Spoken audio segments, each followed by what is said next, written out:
رمضان المبارک کے آخری ایام خود احتسابی کے ہیں۔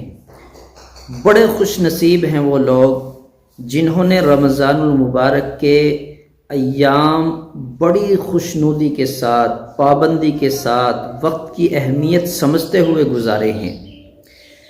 بڑے خوش نصیب ہیں وہ لوگ جنہوں نے توبہ کی، استغفار کیا۔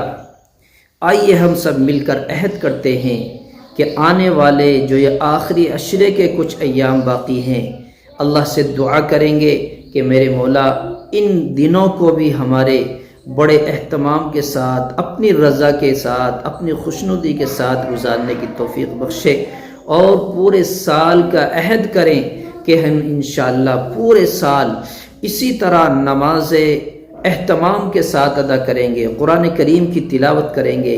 نہ جانے کس کی زندگی میں دوبارہ لوٹ کر یہ رمضان آئیں یا نہ آئیں، تو ہمیں قدر کرنی چاہیے۔ رمضان مبارک کے باقی ایام کو خود بھی اچھے انداز میں گزاریں، اپنے دوسرے بھائیوں کو بھی بتلائیں کہ یہ لمحے آخری لمحے چل رہے ہیں۔ اللہ سے دعا کر لیں، اللہ کو منا لیں، رب کو راضی کر لیں، تو انشاءاللہ ہماری زندگی کا بیڑا پار ہے۔